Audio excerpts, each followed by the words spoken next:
the board meeting. Hope the new time works well for those of you that want to come. We will stick to this timetable until the end of this calendar year, and then we'll just review how it's working both for the board and also for members of the public. So welcome for those that are here today. Can I particularly welcome our Director of Finance, Kate Harrison, is going to be a regular attender at our board meetings in future. We have apologies from Paul Corrigan and Steve Field. Are there any declarations of interest anybody needs to make? Okay, that's good. That takes us to the minutes of the meeting of the 27th of July. Are they a true and accurate record of everything we discussed? Anybody can remember that far back? Good. Okay, thank you very much. There are two items on the action log. One is due in October, and the other, which is around the underlying reasons for some providers to fail to improve. David, do you want just to update on where we are on that? Yeah, thank you, Peter.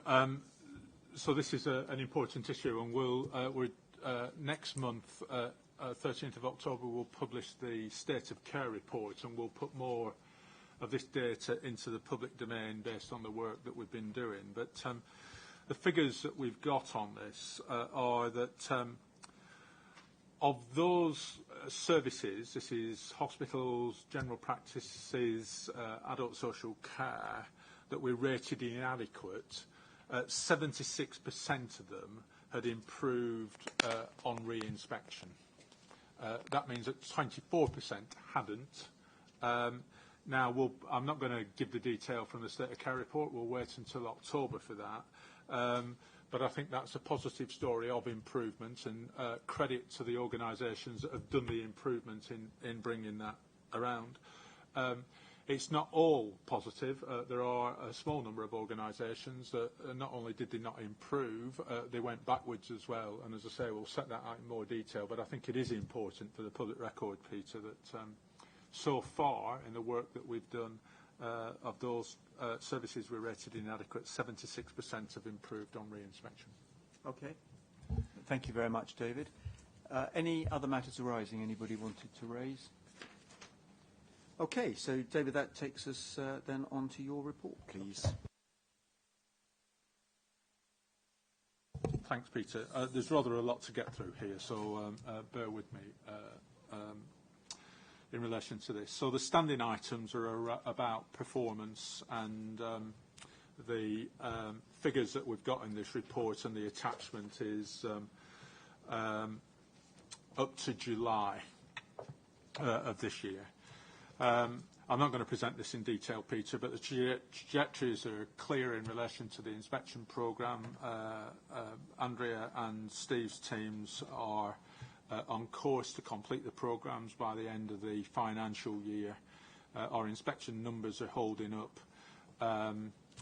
There is an error in the report for which I apologise on page 2, where the eagle eye will have spotted the dates. So not January 16 and March 16, but January and March 17. So apologies for that.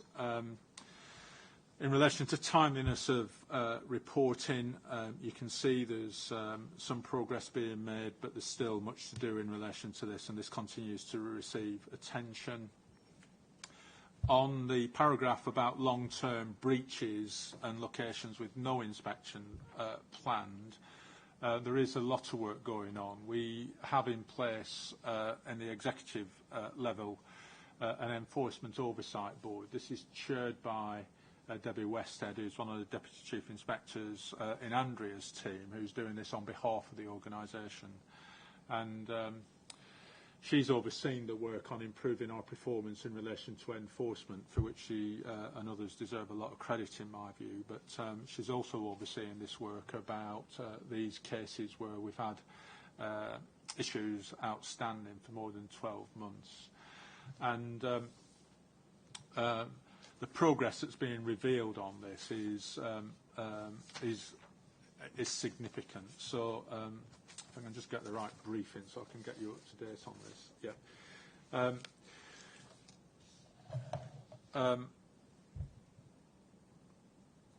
Of those locations, if I just use adult social care, Andrea, as an example, I'll not present all the detail on this, but of those locations where there's been breaches outstanding for 12 months or more, 67% have an inspection planned. 11% have an inspection date in the past. So what that means is we're probably just waiting for our records to be updated, and they'll work their way through.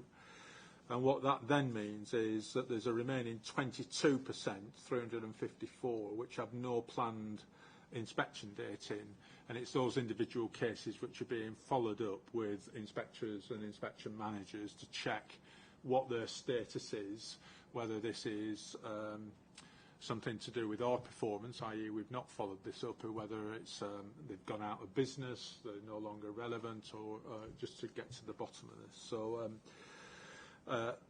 in PMS, 57% have an inspection date planned, and there's a similar pattern there. So Debbie Westhead is overseeing this, and then the teams for Mike, Andrea and Steve are then taking action. So I do expect a mixture of data cleansing and improved planning to get to a position where we can have slightly more confidence on these figures than is hitherto the case.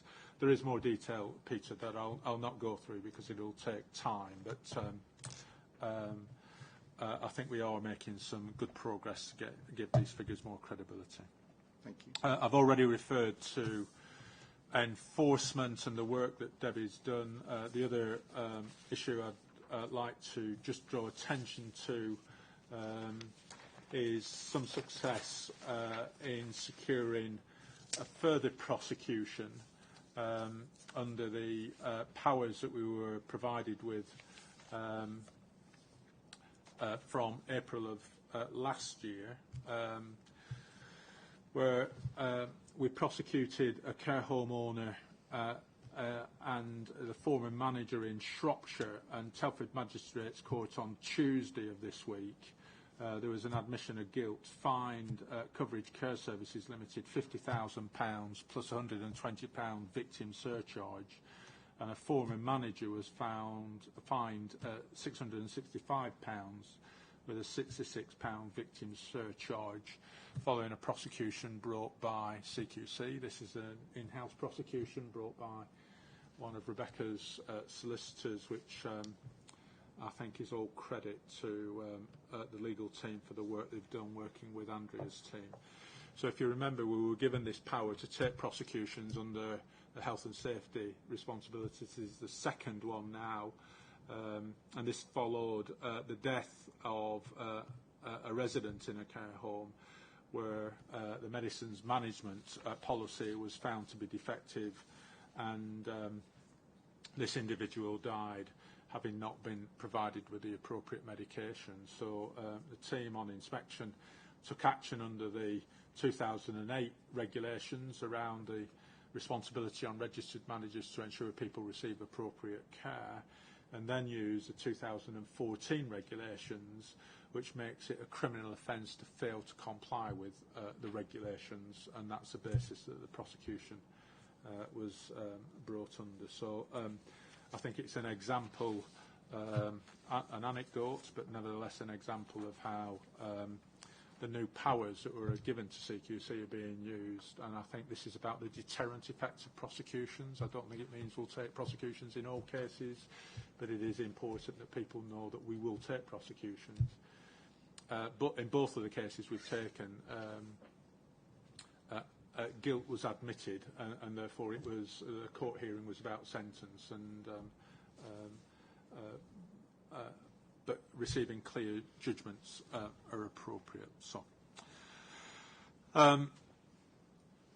we've got further updates. If that's a performance bit, and attached to the report there's a detailed dashboard which has much of the detail in, and these, if you remember, are the monthly dashboards which come between the quarterly updates. If I pause at that point, Peter, because I'm going to go on and do different kind of updates, but if there are any questions from the board in relation to performance. Okay. Two things. I mean, it's good that we're using our powers to prosecute. I know, David, you said you talked about the deterrent effects and the fact that we wouldn't necessarily do it all the time. And I you know, it's still early days for these powers, and I just wondered, say in a year or 2 years' time, what we would hope for. You know, if we say we're not going to prosecute every time there's this kind of breach, because presumably it's time, money is quite significant, and it potentially is disproportionate. And I just wondered if we've sort of started to think about, you know, what cases we would and which cases we wouldn't prosecute, particularly if we're looking predominantly at the deterrent effect. So obviously hoping that others will learn from that. So that's one point. And then the second one is a question to do with reports. We know it's a kind of long-standing issue that the reports are taking a while to produce, and there are also some issues about their format, for example. And I know there's a lot of work happening around that, but I think it'd be quite useful just to have a few kind of headlines about what actually is happening to kind of improve quality around the reports, particularly in terms of the time taken to publish and also the format as well. I think it would be useful to just hear a little bit about that. Okay. If Rebecca does criteria for the threshold on which we decide to take a prosecution, but when these powers transferred to us from the Health and Safety Executive, I think I'm correct in this, Health and Safety Executive probably took about 6 prosecutions a year of this type. And again, the HSE's approach to this is not to prosecute every single example that comes in their direction on a whole range of issues. They've exercised some judgment and discretion about why and how they take action. I'm sure Rebecca can say something about what the threshold is for us taking action in terms of the legal considerations we need to go to. Kay, the best way to do the point that you're making about the timeliness of reports is the next board meeting should bring the second quarter's performance report, which means you'll get a fuller performance report. So what I propose to do is we'll take some time to spell out exactly what we're doing in relation to the timeliness of reports and set that out in detail, rather than ask Mike Andrew and then I'll have to go to the depths of my brain to work out what Steve has been doing on this. So we'll just set it all out clearly and bring that to the October meeting. Yeah. It's okay to answer the first bit of your question. We have a published policy which we consulted on when the new regulations came in, which is approved by the Attorney General. So I think at some point we might well want to look at what we've done, and we could choose to make changes. Within that, we can adopt certain priorities. So if there was something that we felt was, you know, of particular significance at a certain time, we could choose to prioritise that. And in relation to each individual case, the test is always the public interest test. And again, there are guidelines from the Attorney General on what that means. So there are a sort of number of general high-level policy factors that we'll always be applying, and then the individual public interest test, which in a sort of criminal prosecution sense has a sort of special set of meanings, if you like. Yeah.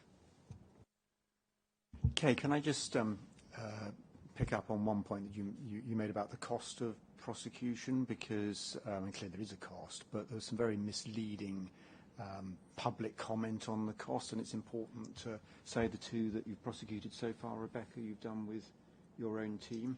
So actually our costs have been as low as possible, and not exaggerated amounts that I've seen bandied around elsewhere. So I make that statement.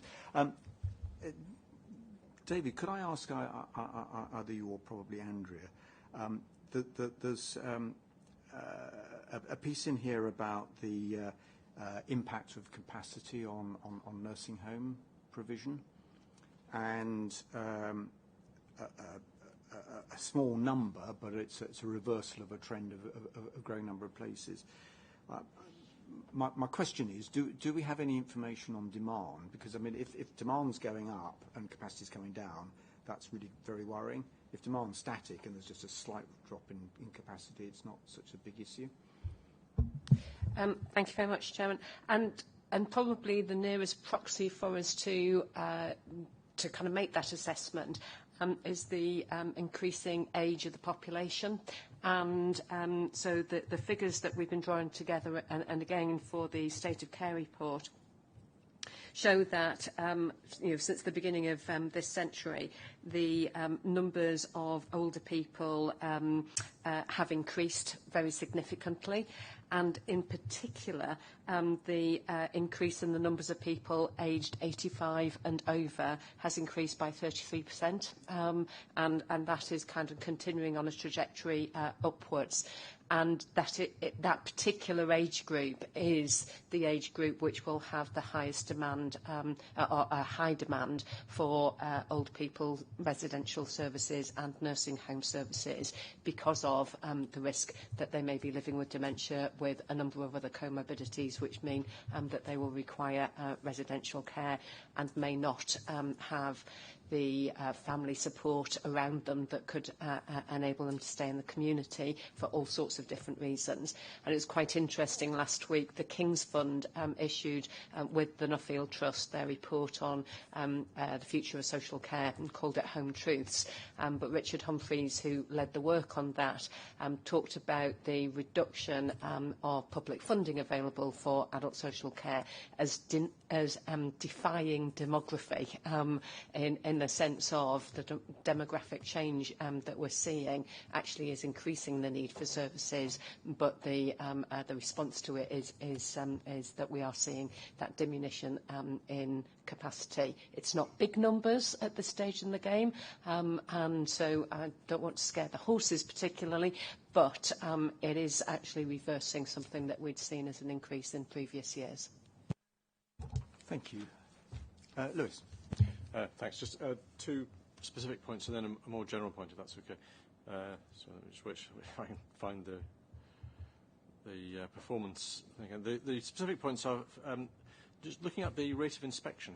It looks as if the PMS inspections, primary care inspections, that the rate required for the rest of this year is above the current average, the recent average. So we, although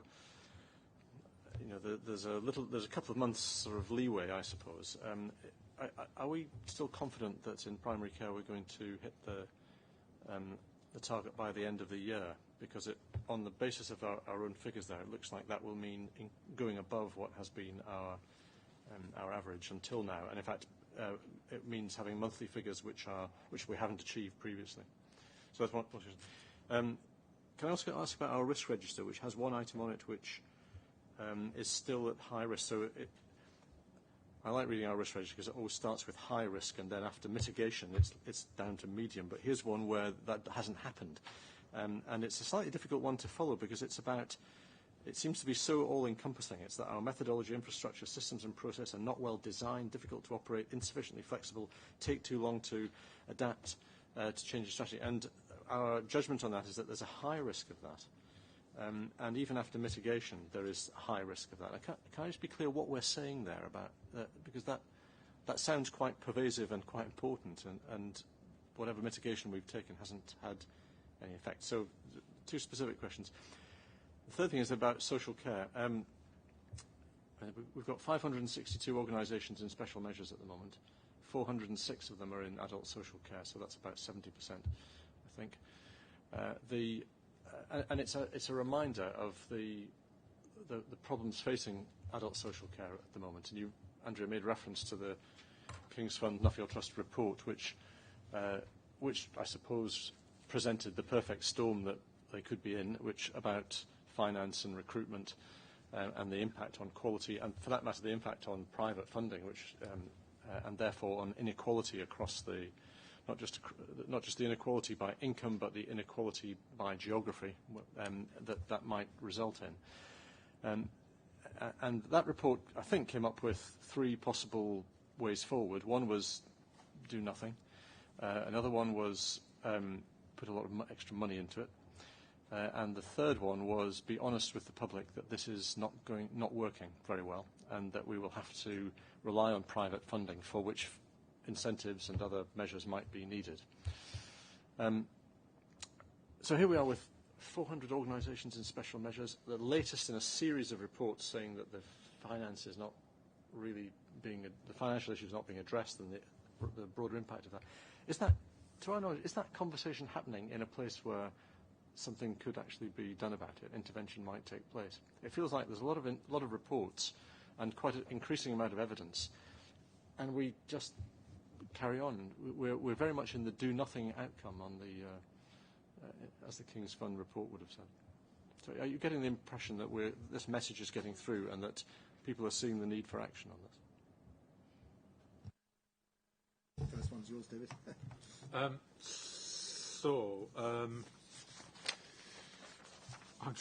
still thinking about the last question, actually.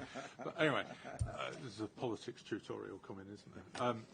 So on the PMS programme, you're right, Lewis, to flag risk in relation to it. This has been a pretty extensive conversation that has taken place with the PMS management team.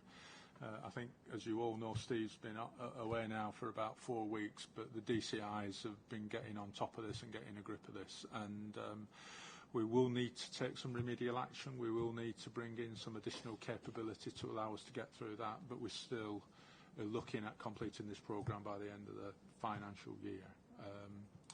But you are right. If we carried on as we have been doing and we didn't do something extra, there is a risk that we wouldn't get there. There is always a dip around the summer holidays,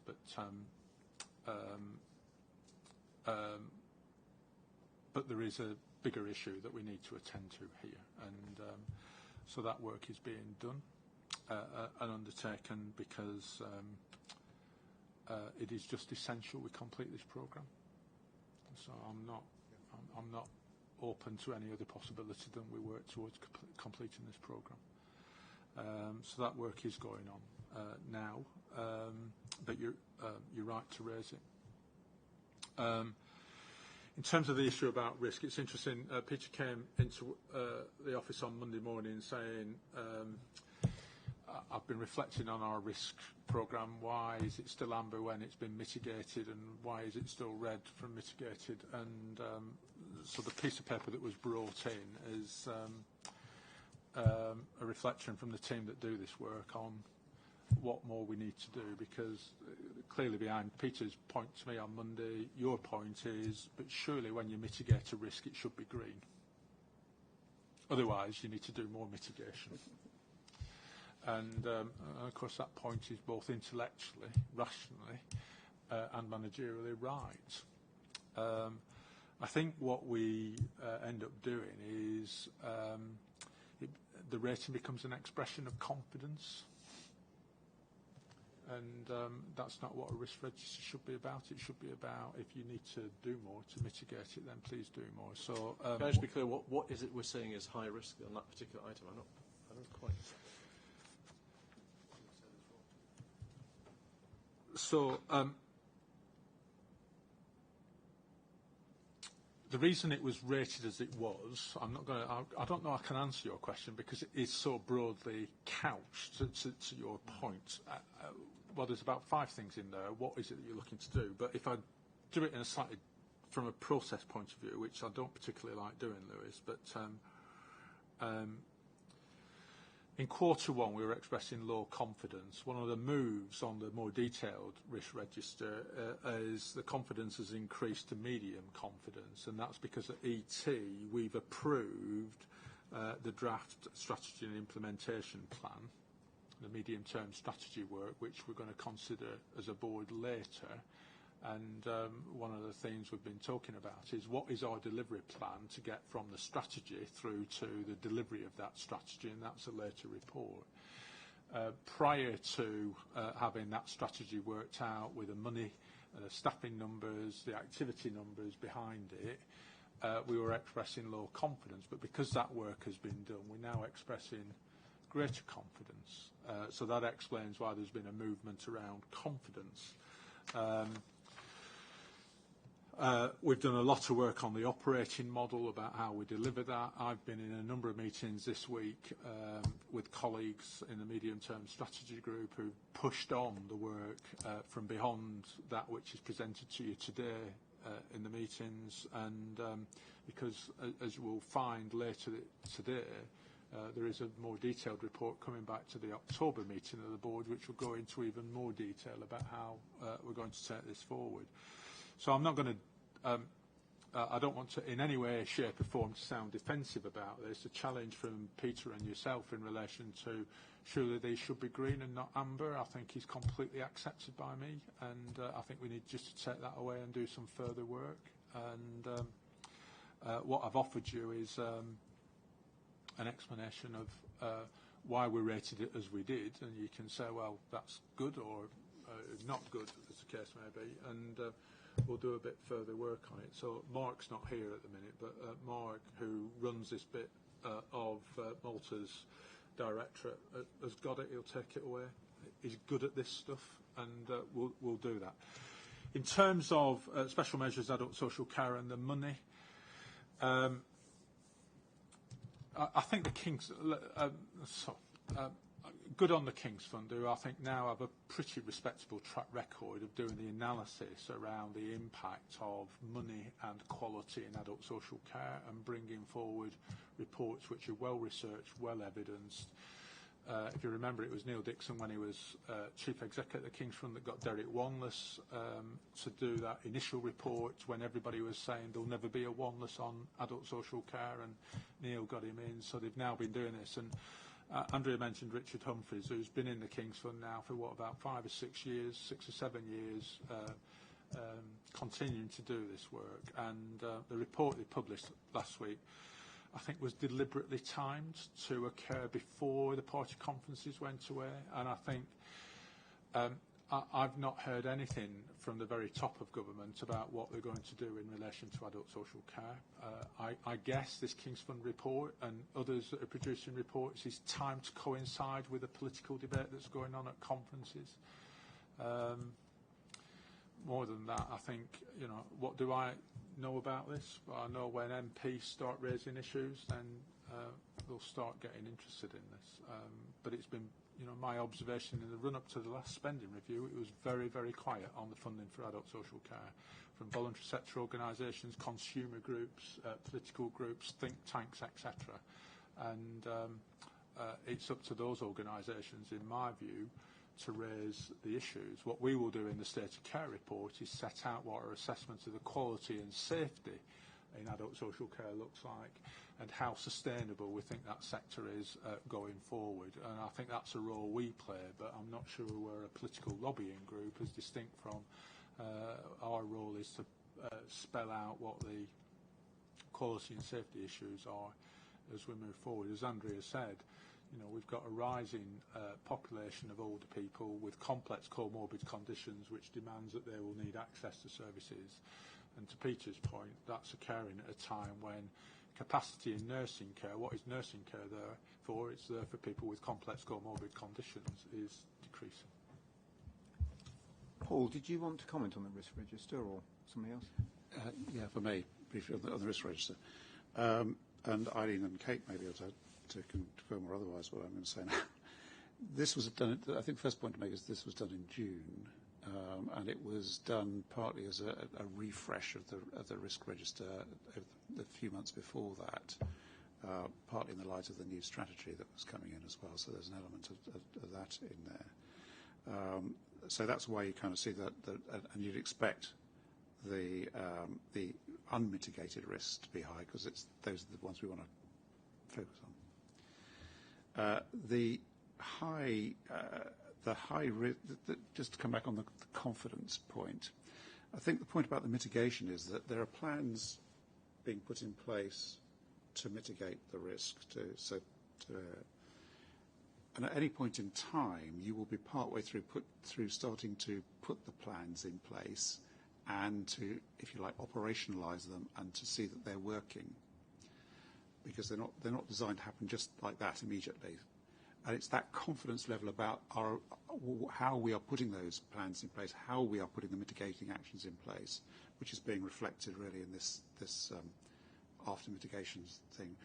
You're right that we need to say that the mitigating actions will be enough, but this is supposed to look at our trajectory, if you like, in terms of how we are doing in terms of putting the plans in place. They're not designed to be done overnight. They have to be over a period of time to implement it overnight. The plans are there, they're being implemented. This is about the confidence that the implementation is being effective. Don't want a really long conversation on this, but it is interesting. I have lots of conversations on other organisations about what you actually show in this. And so it's different everywhere. Everywhere. So what I would hope is, Paul, that if you had a third column, which is risk after the mitigation plans have been implemented, all these ambers would be green.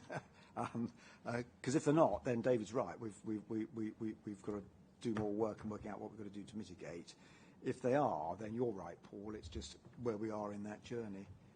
And we will be looking at risk register again in the ACQC coming up.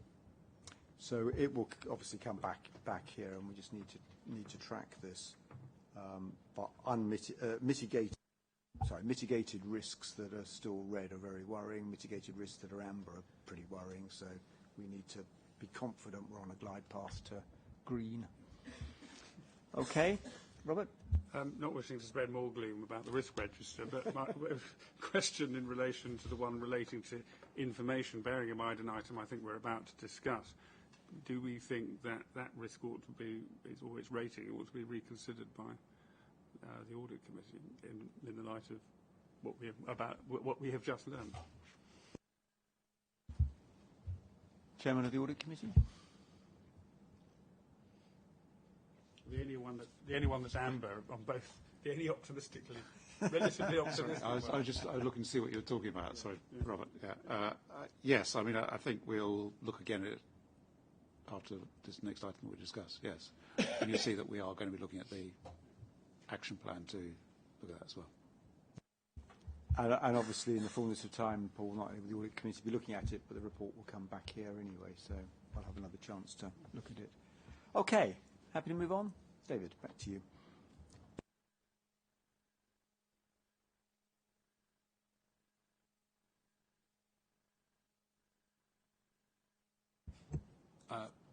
I'm on page 3. We've covered off the risks. On page 4, we've got an update from Mike in terms of progress in relation to the rating of outstanding mental health trusts, which is there, but also another trust going into special measures. Since the last time the board met, we've taken regulatory action in relation to Mary Stopes International. So this is the first time at a public meeting board colleagues will have the opportunity to raise any points in relation to Mary Stopes. So again, Peter, if I pause there in case there are any points that colleagues wish to raise. The paragraph updates the work that we did over the summer and the fact that we still continue to engage with Mary Stopes on a weekly basis in terms of the improvements that they've committed to and that we require them to make to ensure that those improvements are being made. But if I pause at that point. Okay. We may have had this information, but what prompted the focus on Mary Stopes?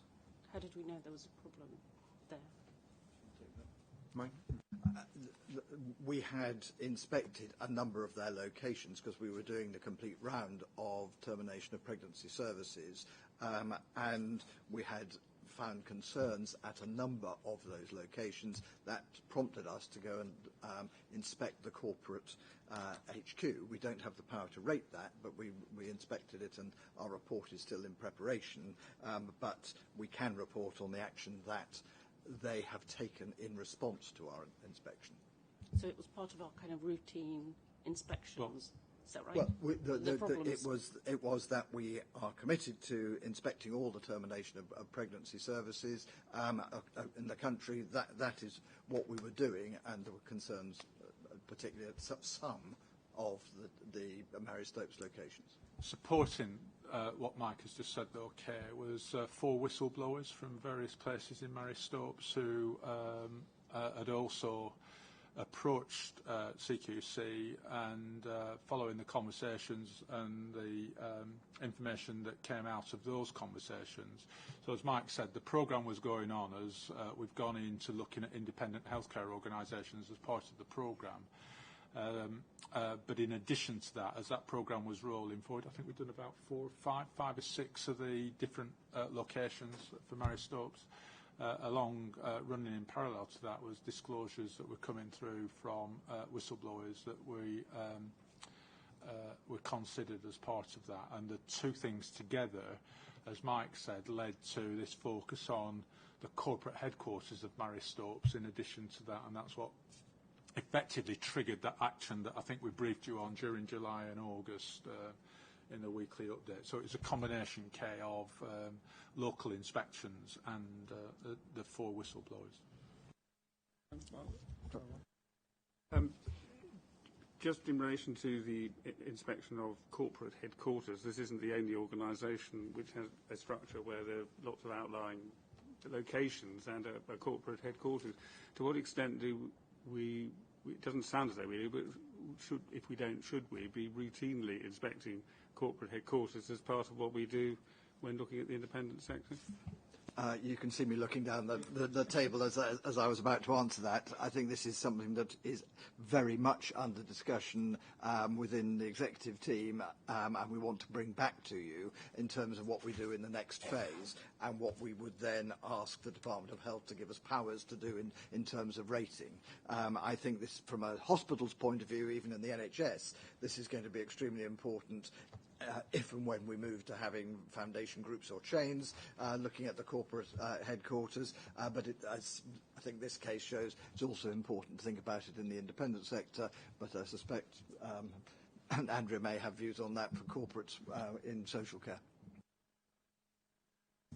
Just to say it is very much under active consideration and has been a conversation that we've been having internally and with some providers about what would be appropriate and sensible to do and what would be helpful. And I think that the experience that Mike's team has gone through in terms of what they've been able to do in this particular case and the impact that that's had will be very helpful for us in working through how we take that forward. So this is certainly something that you will see again.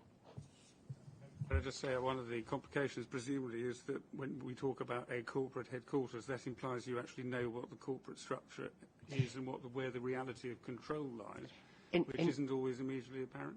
Indeed. So one of the part of the work, and pay tribute to Dave James in Malta's team who's been doing this work around the unit of registration, at what level do we register services, and therefore how are we able to hold people properly to account in terms of the influence that they have on the quality of care and the arrangements that they make to sustain that quality of care is part and parcel of this conversation. So it's important for us to pick our way through this in a way that enables us to take effective action because you're quite, there are a variety of corporate structures, even some of those of brands that, in inverted commas, brands that people know and are familiar with.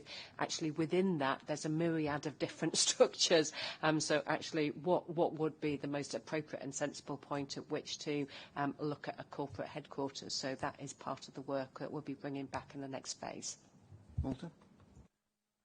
Thank you, Peter. And just to add that this is something we're exploring, not just from the perspective of what CQC can look at, but also because it's quite a big opportunity for us to, in some cases, simplify or streamline how we ask for information, where we're able to ask for information once from the corporate headquarters rather than many times from different locations or services that they might run. So it goes both ways, what we want to explore as part of our strategy. Good, thank you. David? I think we've got a seminar coming up on registration and some of these issues, a workshop on this to explore exactly that point, Robert, as well. So that segues nicely into the update on registration, which I'll not dwell on. It's there for information as much as anything else. If I could come to the data security breach, which is at paragraph 6, for colleagues in attendance as opposed to board members, this report did come out with your papers. It's just that at 11:30 this morning, i.e. 45 minutes ago, it was published on the internet, so the document becomes published. Attached to board colleagues' papers are two reports. One is a CQC response to the independent review that was carried out following the data security breach which occurred earlier in the year. And then the second is the full report by Chris Hurren, who was the independent person who was engaged to carry out an external review of the circumstances surrounding the data security loss. As I say, through this board meeting today and these papers being made available, we've deemed this report to be published in its entirety. I'll not go through the report, Chair. It's there for colleagues to read now and into the future. Chris Hurren made 6 recommendations of action that we should take. They're set out in the CQC response, and what we've attempted to do in this response, if I just use the first one as an example, that we should consider information risks to be, by default, an integral element of projects which are subject to formal project management. Effectively, what he's saying there is that this should be built into the way we actually design our projects and assume that this is what should be taken forward. You can see what we've done is who is leading on this. It's the Information Security Manager, Derek Wilkinson, who was with us earlier in the day, and that work will be completed by the end of this calendar year, December 2016. Peter, I'll not present each one, but the one where we do need to do further work on the action is recommendation number 6, where Chris Hurren's recommendation was that we should embark on a programme of security culture change so that they can become, they being CQC, an exemplary security organisation in the context of the work we did looking at the way that data is held in the NHS, where the report we published was Safe Data, Safe Care, and effectively is saying, can we create the culture within this organisation that we're encouraging others to create as well. So what you can see in response to this report is that we will put in place work to identify good practice, we'll develop training programmes, role modelling, we'll undertake managerial spot checks, and this work will be overseen by the information security and information rights managers under the supervision of Malta in the information governance group, because he carries our CIRO responsibilities in the organisation. But I'd also like the Audit and Corporate Governance Committee of the board to be assured about the implementation of these recommendations during the year. And I think we'll probably invite Chris Hurren back in 12 months' time to do a further review to see whether the actions that we've identified, or he's identified, that we're responding to do, because we are accepting all of his recommendations today, that we've made the progress on it. So there's a further degree of external scrutiny in relation to the progress that we make. So, Chair, if I may say, without being too self-publicising about this, what happened when this security was breached shouldn't have happened. It is a never event. I don't think we should be unambiguous about this. It should just not have happened. And the fact that it did happen, we've apologised to the 450 people. We will write to them today and follow up. and let them know what has happened, and that letter will go. This report has gone to the department, to the Information Commissioner, to a whole variety of agencies, so we can be clear with them. And I think what we're trying to demonstrate in this report is that whilst this thing that happened shouldn't have happened, it having happened, I think we've carried out an independent and good review, if I may say, and we've accepted the findings of that and putting in place an action plan. So I think what we're trying to do here is demonstrate openness and transparency, but also model when something happens that shouldn't happen, what we should do. So I'm very disappointed and sad that this has happened, but I think what we've tried to do here is be open and transparent, and I commend it to the board in the spirit of that openness and transparency. I'll pause again, Peter, because I think it is in many respects the biggest thing in this Chief Exec's update this morning. I mean, I would merely echo what David said, and actually just compliment David and the team, because I think that the actions taken since the breach have been exemplary. That's not to take away at all from the seriousness of the breach. Does anybody want to add anything or ask anything? Okay. No, but I agree. It was a very good. I mean, obviously it was bad it happened, but it is a good response to that, to what happened, and it does show that the value actually of doing thorough, independent investigations, because you know it's thrown up a number of issues for us, which are really important. So I think you know it sort of underlines the fact that good quality investigations with independence are can be very helpful. I'm also pleased that the audit and risk, whatever it's called, committee is going to follow it up, and I think it should be reported to the board as well, because it is an important issue. So, maybe I'm sure you will report it to the board, Paul, but I think it's something the board, the whole of the board, needs to sort of question and keep an eye on, because it's so important. I mean, that will be the intention. That I think it's very clear that there's a list of recommendations, there's a list of actions which are going to be taken, and I would imagine that we would, as a committee, ask internal audit to look at the implementation of those and come back and report to us, and then we can then come back and report to the board. Obviously, it's going to take a little bit of time to do that, but in due course we will come back with whether or not that has been done. I wondered, echoing A, the concern, and B, the good news, which was what happened following this data breach, whether underlying recommendation 6, which is accepted to be the challenging one, there's a wider lesson that perhaps we ought to reflect on, which is that starting at risk registers, going through policies, going through procedures and so on, produces a filing cabinet full of papers, all of which are worth nothing unless those who we expect to implement these are enabled to and actually do follow them. And there can be few more important things that we have other than data security. There are other important things.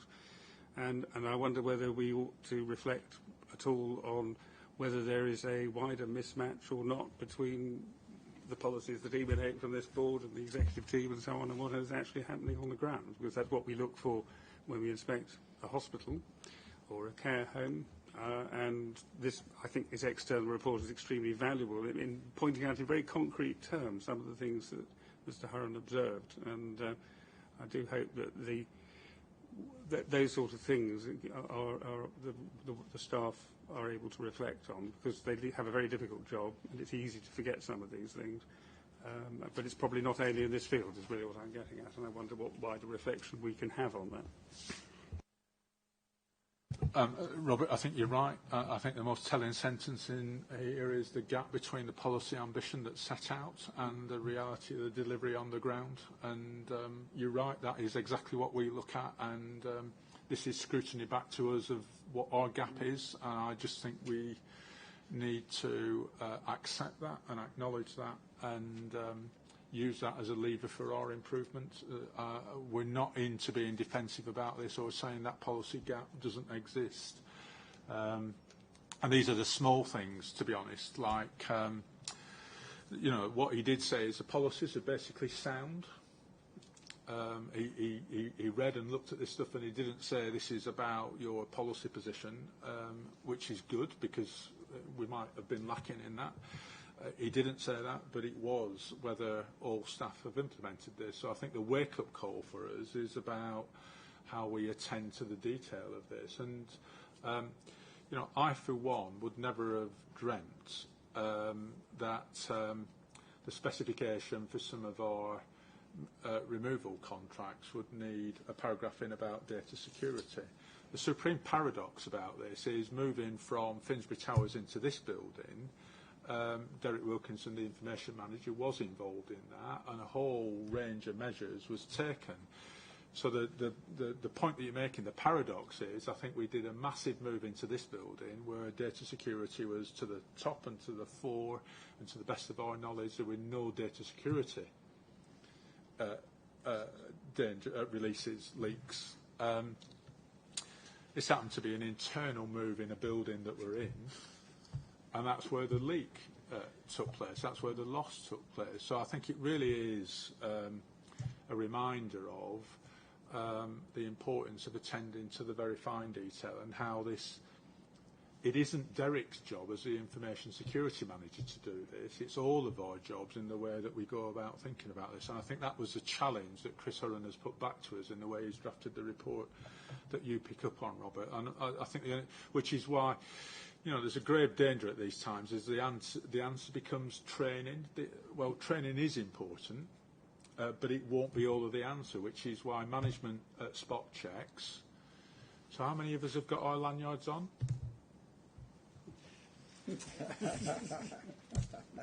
So that's my management spot check, by the way, guys. But that is a basic security issue of all staff in all of our buildings should have their lanyards on at all times, except when they leave the building, when they should take it off, and attending to those kind of things. So, when I'm walking around any of our offices, if I see somebody without a lanyard on, am I taking time to stop and say, hello, Susan, can you put your lanyard on, please?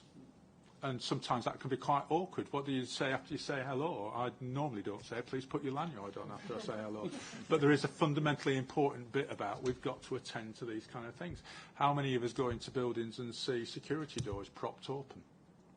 So that's the kind of discipline that I think he's encouraging us to take. And to be honest, we really must not get defensive about this. We just must accept that something happened that shouldn't have happened. We've got a report back which has said you need to attend to these things, and we need to attend to them. I can report to the board that the second thing that David said to me on Monday morning after he'd said hello is, would you put your lanyard on?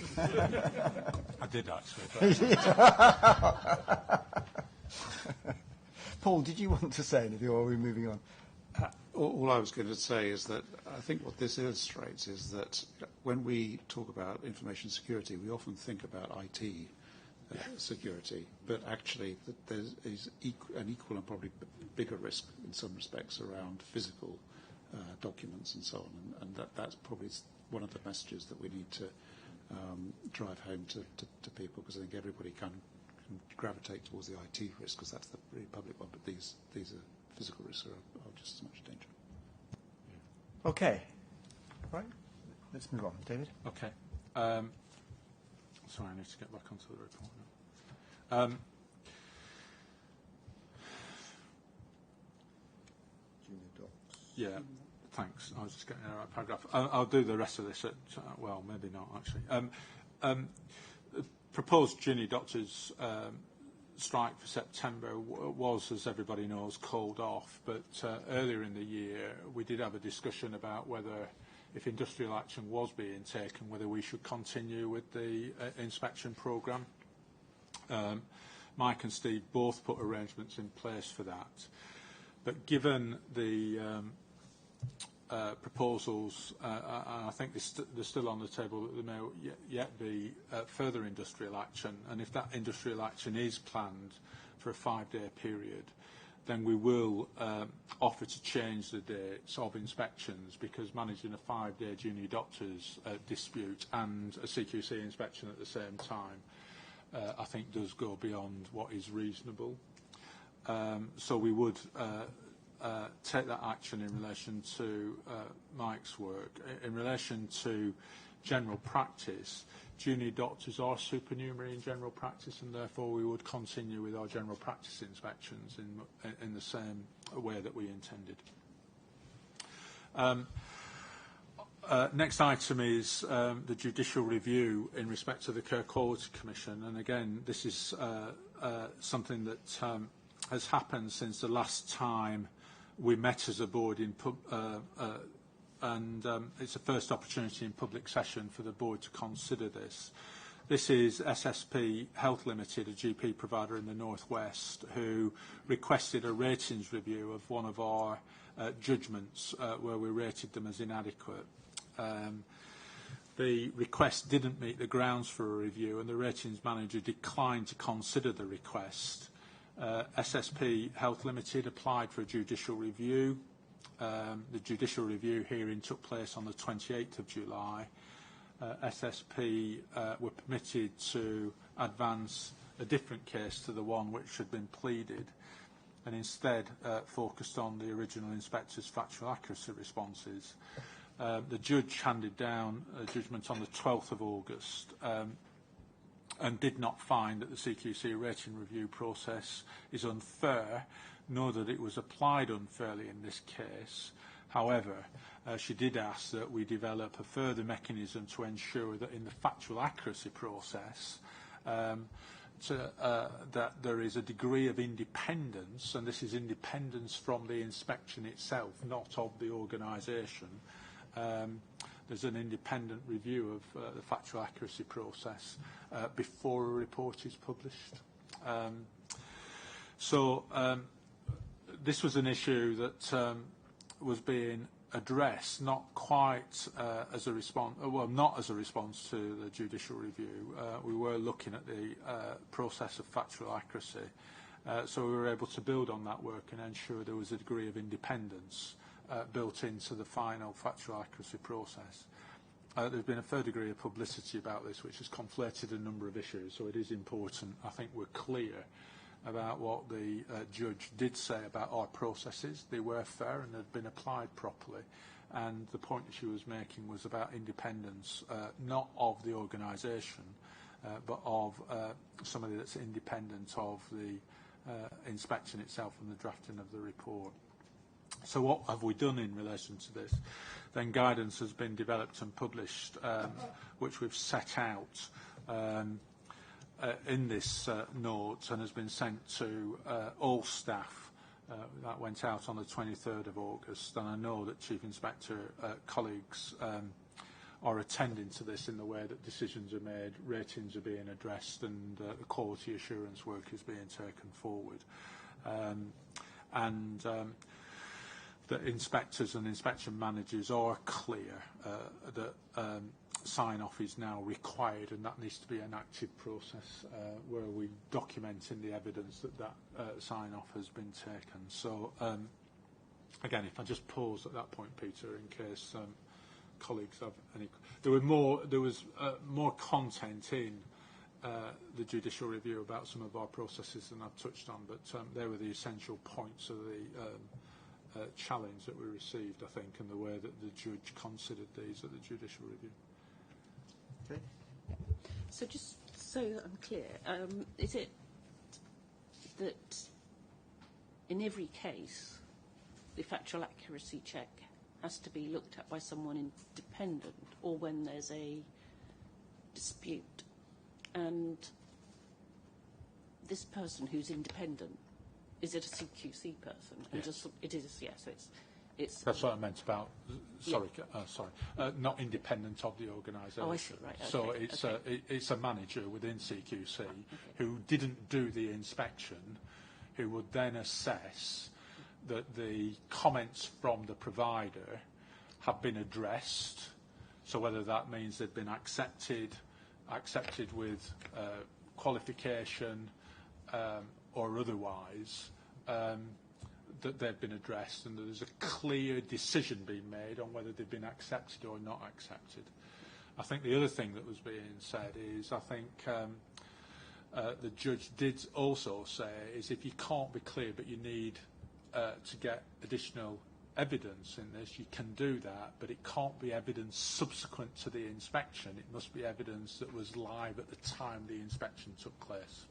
So people can't say, well, since you came, we've done this, and therefore we're still challenging your rating, because although that's what you found at the time, we've made changes. What the judge was asserting is our right and, I think, responsibility to describe it as it was at the time. But if we haven't got the evidence at the time, and a provider says the evidence was there at the time, I think she was saying we've got to accept that evidence. We can't say because we didn't see it, it doesn't exist. She was saying if we didn't see it and it does exist, we've got to take it into account before we issue our final decision. And my final question is what are the kind of implications for potentially slowing down the process? And is it going to make it even longer, or is it a fairly, sort of simple thing to sort of build in? Some people were doing this, so it won't take any additional time. They'll just have to record it that they did it, and we've got an audit trail from it, and there are probably one or two places where this isn't being done, so people will have to do it. So the answer is yes in some cases and no in other cases. But we need a record in CRM is effectively it, that this has been done. And just to add, we'd already been looking at what we should do around some aspects of the factual accuracy process anyway, in terms of helping providers to provide the information in a way that actually makes it easier for inspectors to kind of be very clear about what they've done with it, whether it's just a simple grammatical change or a number change or whatever, or if it is additional evidence or what. And as David quite rightly says, quite a lot of these were already being kind of looked at by inspection managers. And while we get the changes in the CRM, we've put in place an audit trail so that we can demonstrate that that's happened. So it is getting sorted out within the teams. Okay. Mike? I ought to say that from a hospital's point of view, sometimes we actually then bring the comments back to a second National Quality Assurance Group meeting, which ensures the independence from the inspection team. But that does, we're already doing this, and that does add extra time. Okay. David?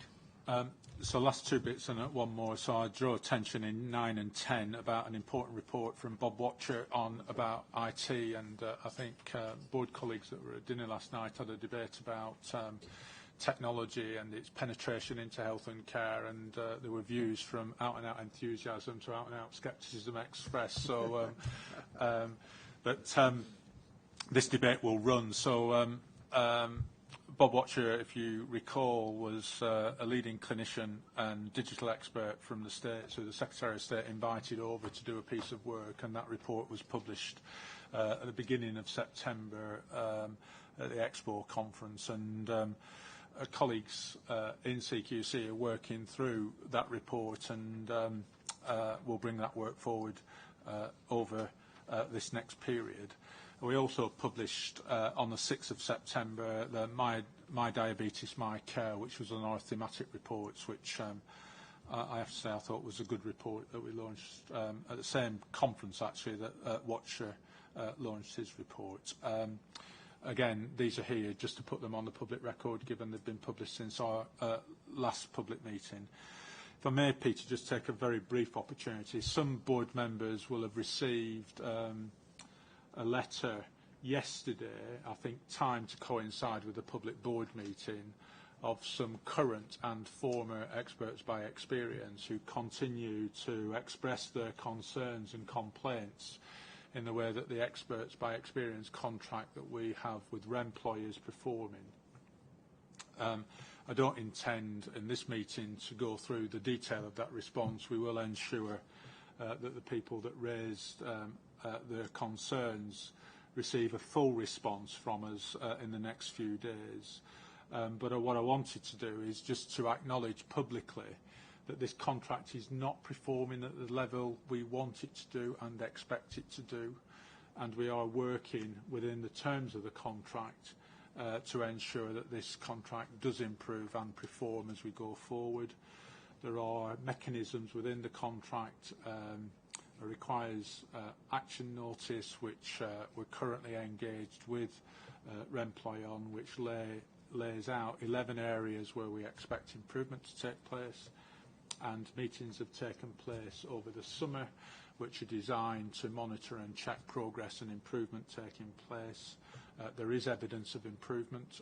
That work is making an impact, and what we'll do is we'll set some of that out. I'm happy to provide a report, a written report to the board on the next meeting of the board that sets that out. But I just wanted to let those of you that have received a letter know that we will respond to it and acknowledge it publicly, because I think the authors of the letter were responding to the last public board meeting and some of the discussion that we had and the comments that I made in the report that I gave to the board on the last occasion. So, as I say, I didn't want to look like we were retreating from the issue, given that I suspect the letter has been sent in deliberately to coincide with the public board meeting. And that's me, Peter. Good. Thank you, David. Very exhaustive report. Very good. Thank you very much. Next item, I don't think we need to debate. It's a factual report from our responsible officer, Nigel Sparrow. The board, though, is required to approve his report and agree its submission to the Chief Medical Officer. Are we all content to do those two things? Yeah. Excellent. Thank you very much indeed. Welcome, Susan. You've been sitting there incredibly patiently for quite a long time. So, Jane, over to you probably to introduce Healthwatch. Thank you, Chairman. So, Susan and I were reflecting yesterday. We've been working together since January, and it feels as if we've come to the end of sort of the first phase of what we were wanting to achieve, and this report hopefully reflects that.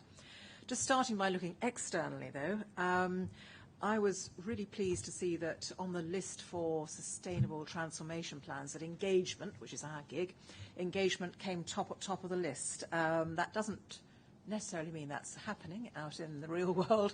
And just talking to Local Health Watch recently, one was saying, well, our SDP says, why should we engage when we haven't got any plans? And we know that the evidence is that actually if you engage first, then make your plans, it works better.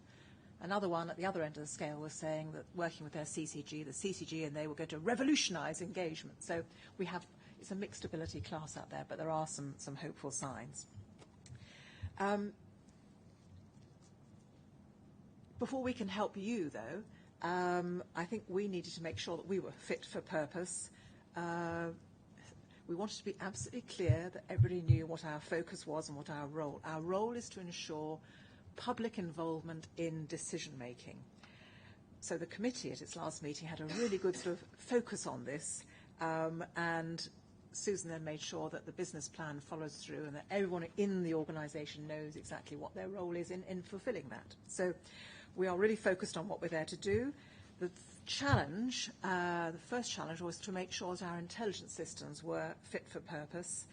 We now receive, I mean, from the early days when we were listening at the end of a tube and there was nothing, we now receive hundreds and hundreds of pieces of information from Local Health Watch, and we needed to get much more professional about how we treated those. It is harvest time in my little village, so it's time to talk about the first fruits. Susan will tell you more, but I just wanted to let you know that with our new intelligence capability, and this is partly biological, functions rather than just computer functions, almost the first things that we found out, came up with, were a couple of safeguarding issues, which we were then able to immediately report and to the CQC. So I'm going to hand over to Susan at that point to say what we're actually doing. Okay, well, in the interest of time, I won't go on. The last time I came, I introduced you to the 3 priorities of our business plan. And this time, you've had a full report of Q1's activities. So I thought the best thing is really to allow you to ask me any questions that you want on those. what Jane is saying is absolutely true. The highlights of this year really have been the conference in terms of priority 1. In priority 2, it's the fact that we've been able to switch on this flow of information that's coming up from Local Health Watch, which is what we are here to look at, to analyse, to draw intelligence from and to share with those that can make decisions about the future of health and social care. And in priority 3, we are still trying to make ourselves fit for purpose, as I mentioned the last time, just trying to reorganise ourselves so that we can actually work in a different way. But you have before you a very long report that I wouldn't even think about going through in detail. We've made it detailed because we thought it would be of interest to you because we are rather new around the table, and of interest to our department sponsors who are also learning what it is that we are doing on a day-to-day basis. So I'd be very glad to take any questions. Thank you both. Any questions? Kay? So thank you. So it is good to see the full report. So in terms of sort of engagement and involvement, there's quite a lot on, good practice, if you like. And my question is there a move to sort of, if you like, standardise what's expected in terms of engagement?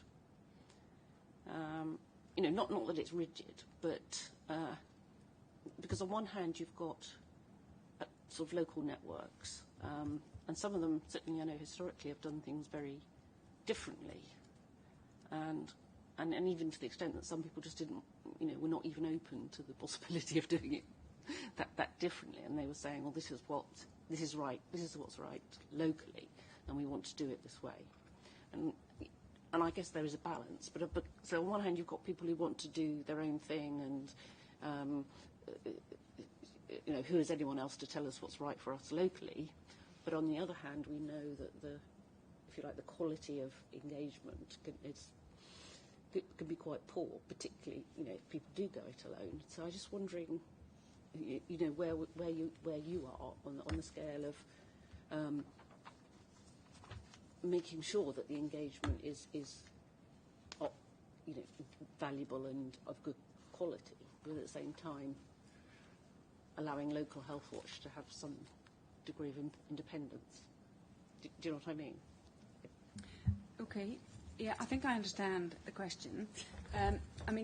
Clearly, the bulk of activity for the Health Watch network happens locally, and that's absolutely the right thing, because what Health Watch try to do is listen to the community in its widest sense, and that means they have to work in different ways.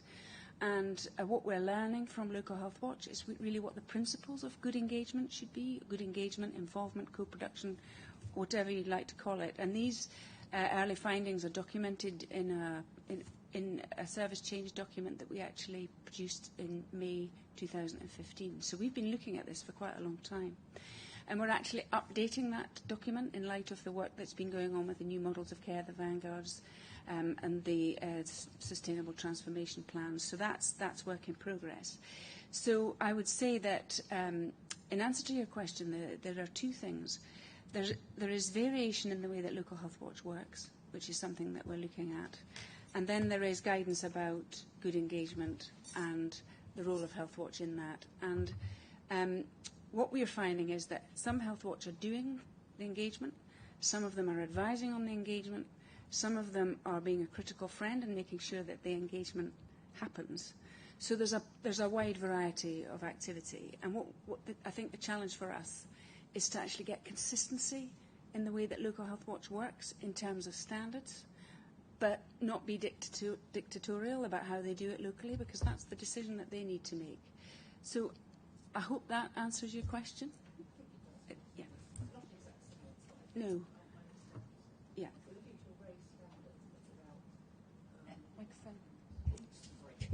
Yes, you're looking to sort of raise standards of engagement, but you need to do that in a kind of collaborative way. It's not sort of top down.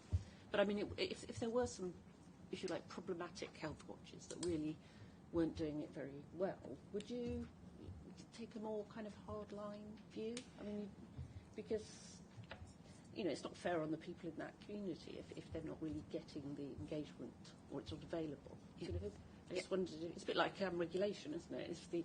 If you've got people who are not doing it very well at all, you know, it's not quite the same because you can't take enforcement action. But I mean, are you particularly working with them? I mean, what would you do? One of the values of actually getting this information in now is that we can see the quality of the work that they're doing.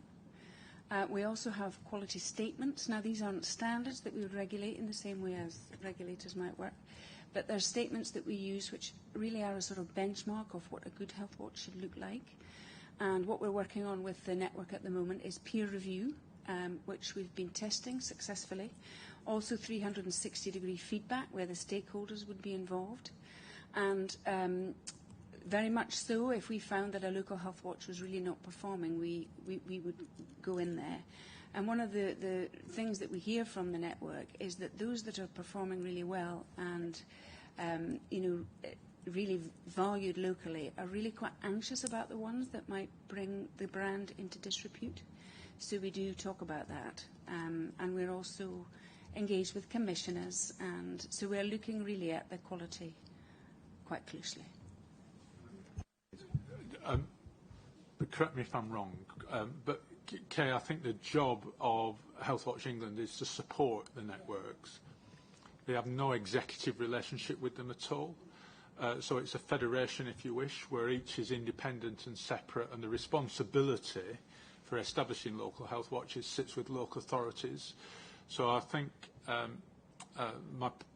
have to say I've been really, really impressed with the work that has gone on over the past few months in how that operates. I've had a few exposures over the past few weeks to this, not least the National Advisory Group, where there were 40 local health watches present on Monday of this week. And what is clear is they and their committees, because I think that's an important point to emphasise here, are all judging how best to engage at a local level, whether it's in STPs or council decision making or what it is. Now, clearly, where you get 40, there's another 110 that are not there. So I wouldn't want to generalise in any way, shape or form. These were people who made the effort to go to London on a Monday, and some of them must have come down from where they live on a Sunday to do this, so they went to a fair amount of effort to do this. But what struck me was the maturity with which they were going at some of these issues in terms of making a contribution. So I think that notion of supporting the network to operate to its potential that Susan's been emphasising is hugely, hugely important, and I think it's tucked in these papers. Okay, Lewis, then Robert. It's very interesting. It's quite a long list of actions that are planned, I would say. But I was struck by, I suppose, the comment that is made about mental health. So mental health, as I understand it, was the top concern of local health watch groups when last surveyed about this, and CAMS in particular. And there's an interesting statement in the report about which is that a significant number, it doesn't actually say what that significant number is, but okay, a significant number, helping to make positive changes to local mental health services through work with local commissioners and providers. And I just want to get your reflection on that, because it is very difficult to do that. And there is always this feeling, I don't want to make it sound too sort of pejorative, but that groups representing patients, families are often listened to, but whether that really feeds into the crunch decisions when money is tight, and that then it's a different question. And particularly now that we have different structures in play, we've got vanguards, we've got the STP footprints, and so on. So the commissioners are being slightly hemmed in by the structures that they're in. And I just, particularly with reference to with CAMS, where we hear that some of the CAMS money is actually being diverted elsewhere, and so. I don't want to make this sound too negative a question, but do you feel you are really getting through on this to people, and how do you know? And it occurs to me we must let you have a copy of our mental health briefing, which I've been taking around to talk to various people. So I'm now trying to think what the examples are. There are several examples, particularly in child and adolescent mental health, where Health Watch, locally, in Essex in particular, got together a group of young people. I think they made a film about their experiences and what they'd like to see. Actually, they were very interested in mental health rather than mental illness. They wanted to stay healthy. And that was shown then to the local people who were making decisions, and that did result in serious extra funding going into supporting child and adolescent mental health. So that's just one example, but there are others. It's something about not just going into the room with a pile of statistics, but going into the room with real people, young people, with a film, with the stories that they tell. I know people say, well, it's just anecdotes, but the stories are very powerful, and we have got evidence that it makes a difference, Lewis. Okay, Robert, and then we will move on. But very briefly, firstly, thank you for what is a very clear exposition of what you're doing, which is really nice to see.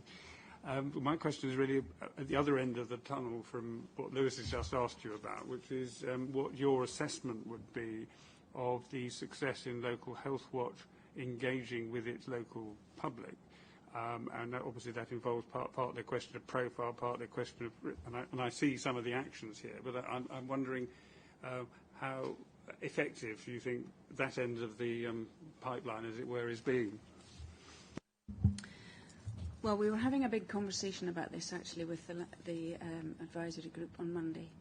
And what we've decided to do is to commission a piece of work to actually look at the effectiveness of Local Health Watch.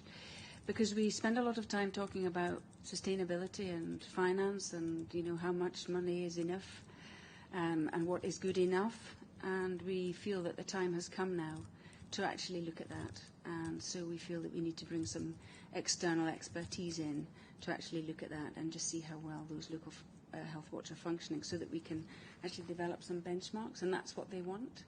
So they want to be able to measure themselves and know how good they are. So I'd just like to echo what David said at the start about the progress that's been made over the last 6 or more like 9 months, I guess now. So just thank you both very much indeed for a very good report and also the work that you've been doing. Fantastic. So moving on, Michael, briefly, there was a RGC meeting last night.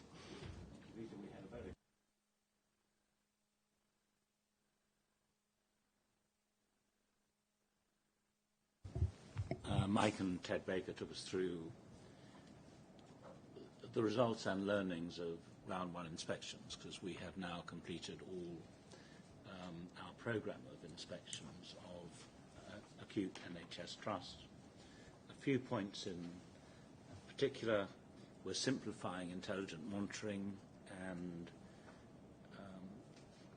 have developed a series of 12 indicators as opposed to more than 100 in the past, which we think really will pinpoint where inspections are required or quality is deteriorating, and indeed where quality is very good. So we're moving to this new comprehensive indicator programme. Inspections, we're clearly going to continue with inspections. They are going to become more targeted, partly on the basis of the new indicators. There's a mixed picture on the extent to which trusts improve as a result of our inspections, but there is a lot of positive improvement that we see, which is very encouraging. We realise, Mike and Ted took us through this, that we need to make our reports easier to read by having stronger summaries. We discussed whether we could put the grid of core services against our 5 questions right at the beginning of our reports to make it crystal clear what the situation is. And we encouraged, the committee encouraged Mike and Ted to, if there were IT impediments, to try and get over these so we could do that as soon as possible.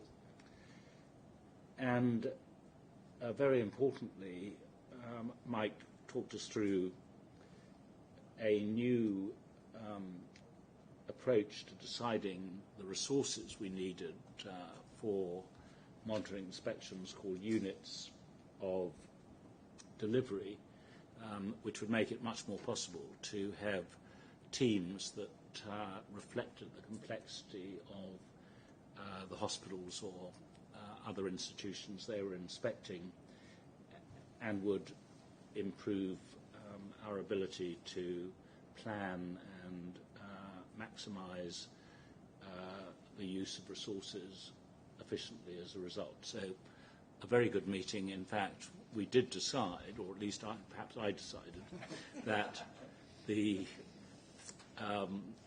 hospital report was so interesting, and we had to get to the board dinner, that we would actually spend another 30 minutes at the next meeting, if Mike and Ted didn't mind, because I don't think we fully got through all of colleagues' comments and questions. So a very good meeting of the committee yesterday. Thank you, Michael. Mike, do you need to say anything, or? No, that's a very good summary of a good 2 hours of discussion. I think the one thing, Michael, you did say you'd come back to me on what specific things you wanted us to discuss at the next 30 minutes. Great. Thank you. Any other business from anybody around the board table? No, hang on. This is board, any other business. Your chime will come in just a second. So nothing else from the board. Okay, fine. So, Michael, you might want to turn your microphone off. Questions from the board. Let's to the board rather. Sam, let's start with you, and then David. And there's a place to go, so you can get the microphone. I know you are. Well-worn path at this stage. Turn the microphone on and off you go. Yep, it's on. Thank you. Oh, it's on. Andrew's done it for Yep, you. Andrew's done it. She's great. Thank you, Andrew. Second time to Good girl. Good girl. We love all that. Okay. I've actually written it out because my handwriting can be illegible even to me on occasion, so just bear with me. Good morning, Board. Thank you for letting me speak. Can I say thank you really very, very much for changing the time. I think this is the first time, but hopefully actually it'll give a lot more public access, which will be really good, a lot more questions and a lot more engagement for the public at large. My question actually, probably to you, Mike, at this stage is, it's about CQC reviews. Can you tell me, when you do a review, how far back do you go when you review a service? Just as a general standard? I'm sorry, I'm not sure I quite understand Well, the question. when you go into a service, so to do an inspection, yeah, sorry. When you go in to do an inspection, you have everything in front of you. Do you do, I don't know, 6 months back, a year back? How far do you review the core questions, the paperwork, all that type of stuff? How far do you go back? Mike, do you want to go first? It slightly depends on which of our key questions we are answering and which of the key lines of inquiry we are tackling. So, for example, where we are looking at the key line of inquiry on track record on safety, clearly that does go back, and we will take... How far would that go back? I don't think we have a set period for that, but and sometimes it would somewhat depend on what the issues were, so that if there was a coroner's report that had come in very recently but related to a death that occurred 2 years ago, we would be taking that into account. We wouldn't say, no, that's out of time because that was 2 years ago. Okay. We would be looking at that, but we would predominantly be looking at, let's say, incidents that have been reported in the previous few months, and we would be taking a sample of those, for example, to see if they are following the duty of candour. So if it's an incident with moderate or severe harm, have the family been informed, or have the patient been informed, etc. And obviously we're there looking for things that are reasonably up to date, because what we're really trying to say is, ultimately, we are trying to say, how is this trust in this case, how is it now? Is it safe now? And the well-led element, of course, that we look at is really trying to say, is it likely to be safe and providing high-quality care in the future? Okay, so the next part of it is, when you have, like the Mary Stopes, 4 whistleblowers, whoever they are, thank you very much, well done, and thank you for acting for whistleblowers, that's great. I'd like to see a bit of that. When you have reports, say, from a whistleblower and you go into a unit, do you also go back as far as the time as a whistleblower has given information when there's been quite serious stuff? Would you do that? If it was, say, a year old, would you do that? Well, I think, again, it would depend on the whistleblower, and very often what we do is we have separate conversations with a whistleblower before we actually conduct the inspection or around the time of that, so that we can then, depending on what the issue is that we've heard about, we can then take a decision based on what we've heard from the whistleblower, what is appropriate in terms of further investigation. So part of my question is relating to, you recently gave East London Foundation Trust outstanding, which I have to say I found somewhat worrying. But anyway, so you had, it seemed to be, I think the length, breadth and depth of the inspection was actually quite incredible. I'm not sure if you always go that far, but you had 324 patients, 52 relatives, 406 patients, something else, 14 service user and care community meetings, 86 wards, 754 staff members, 19 focus groups, attended by 283 staff, 69 handover meetings, 29 home visits, 417 treatment records of patients. That's very wide-ranging length, breadth and depth, which is pretty impressive. I'm just wondering, with the at the time when you did your inspection there, it had come out on the front page of the Hackney Gazette, well done Hackney Gazette, about the riot beforehand in West Ferry Ward where some of the staff were taken hostage. And this links into when I had made the report about patient abuse in seclusion and the levels of patient abuse within the John Howard Centre going on for a considerable length of time. So when I reported to you in 2014, what I wanted to know is when you went in 2016, it had come out in the Hackney Gazette on the front page. The riot on West Ferry was 2015.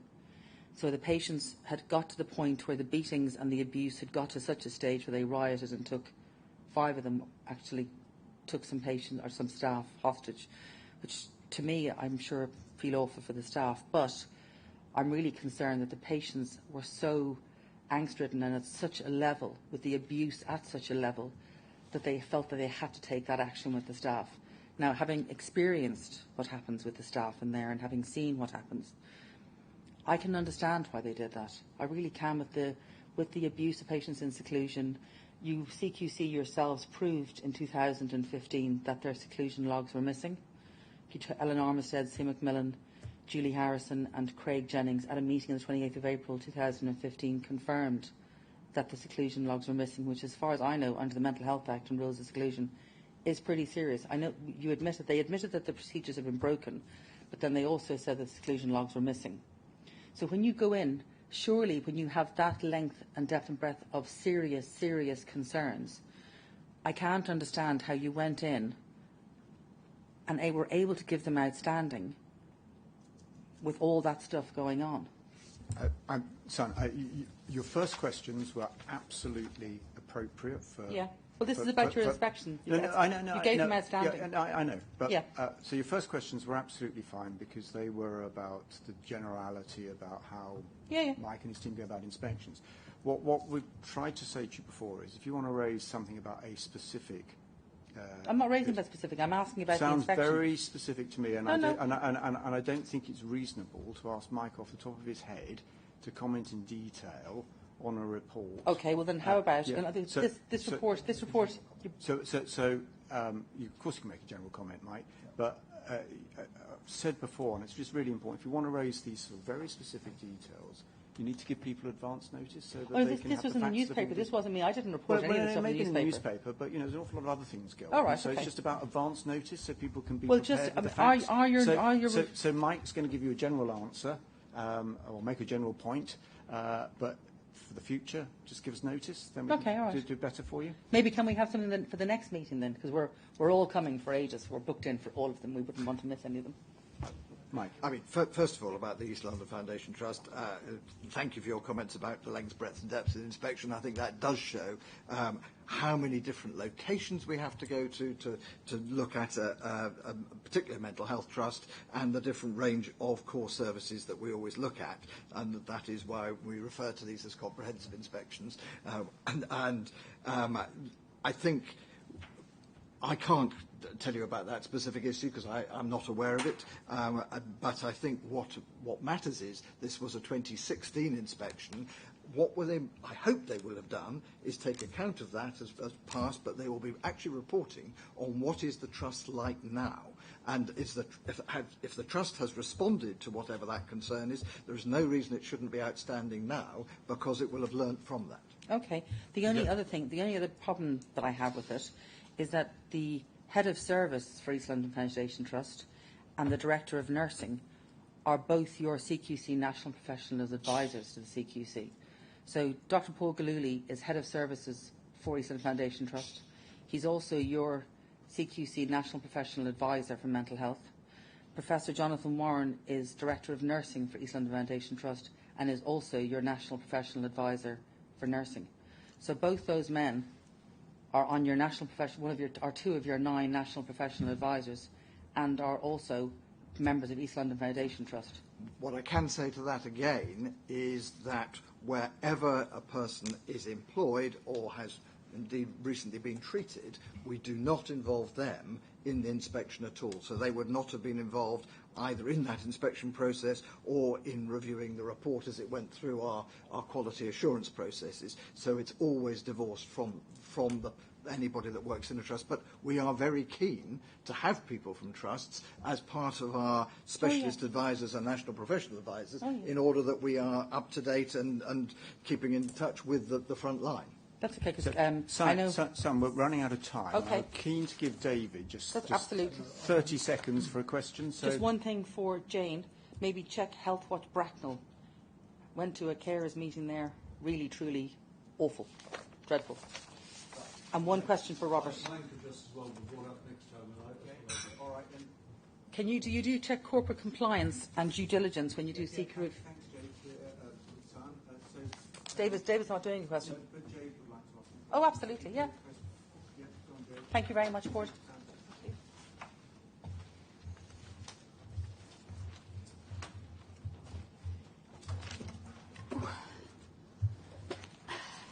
Good morning, everyone.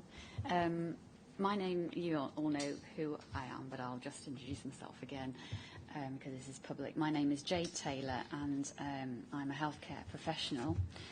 I work for the NHS, and my substantive post is as an NHS manager in Berkshire, but I'm not here presenting my organisation. I'm a patient safety campaigner. I did have a question this morning that I wanted to ask, but I've changed my mind, if that's okay, Peter, and I've got another question.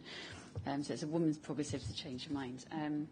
So I was just really interested listening to the meeting in terms of what Louis was saying about the risk register and the sort of the report about data and the mismatch between policy and practice.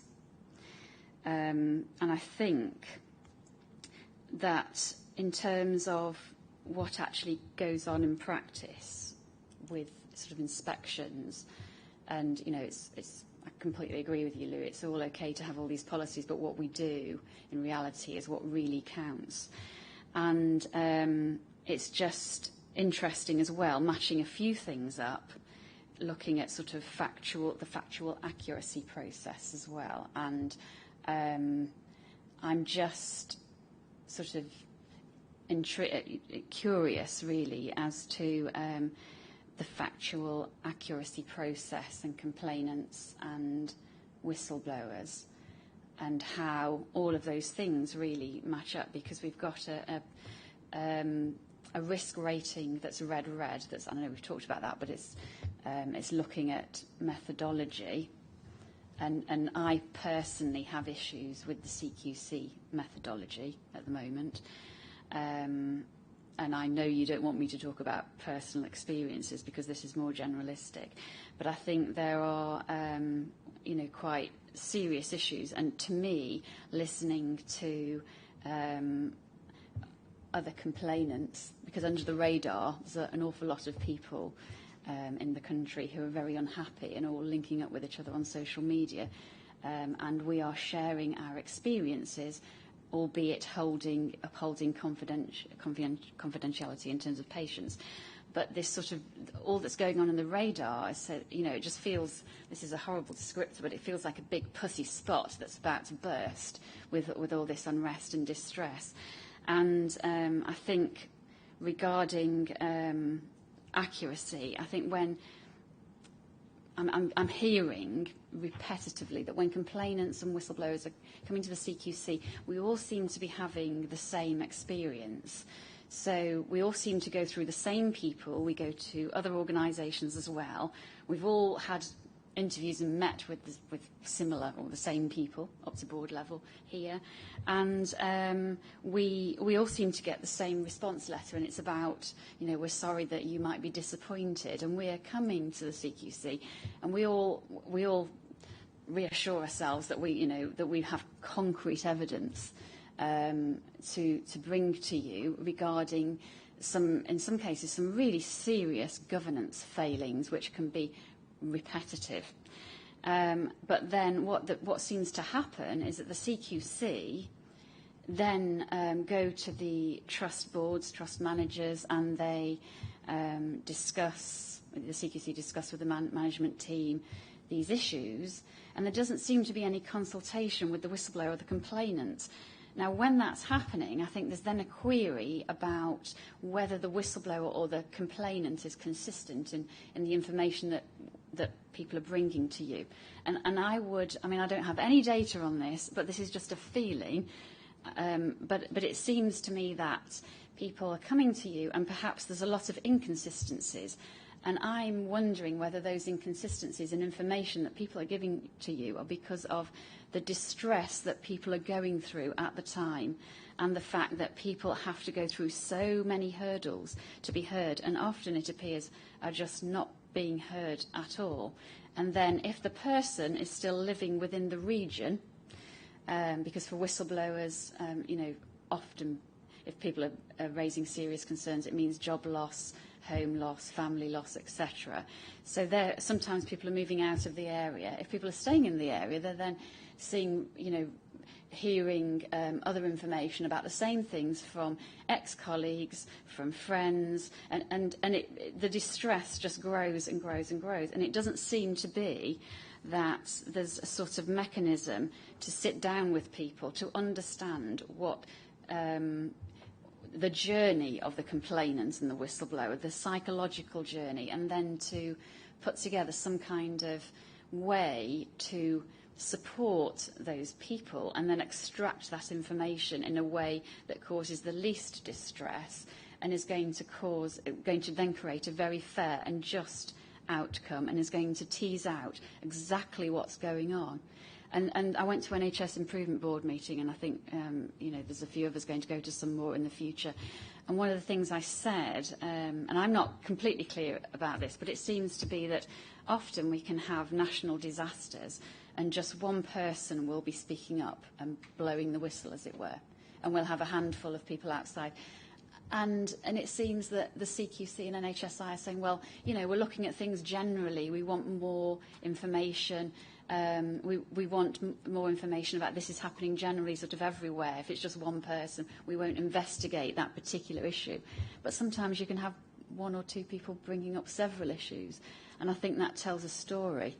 And I think also, I shouldn't talk about personal stuff, but I think if somebody's behaving, and I'm not trying to justify my own behaviour at all, because I have my faults, but I think if somebody's repetitively coming to you and not going away, to me, when I've had that happen to me in my professional career, I've thought this might be a sign. This probably is a sign. And I can think of one instance where it definitely was a sign and something was very wrong. But I'm not sure when we've come through this process with you and we've got to board level, we can go to the PHSO. The PHSO investigate very few cases, and you know that. There are problems in the PHSO as well. But it worries me greatly. It worries me greatly, and I'm just wondering what your views are on that. And even when I'm asking you this, I feel that my response is going to be one of and I don't want to be a doom merchant, but I feel that my response is going to be one of, or the response is going to be one of thinking about the CQC's reputation and what can we say, because the CQC isn't the last, case saloon. It's because that's the DH and the CQC and health, the NHS is political. But I wish, if something could happen, I wish there could be more properly open and transparent conversations, and that's just not happening. And I know you're going to stop me, so I will stop.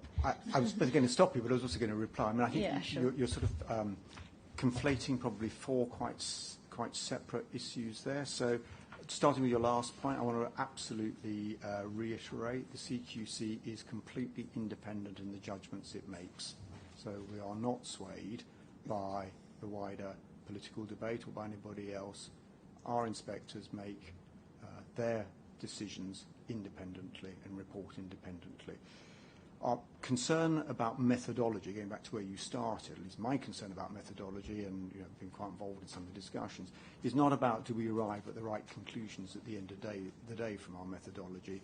It's about the time it takes to get there, the length of our reports, and lots of other things. So I think there are concerns around our methodology, and that is addressed quite substantially in our strategy.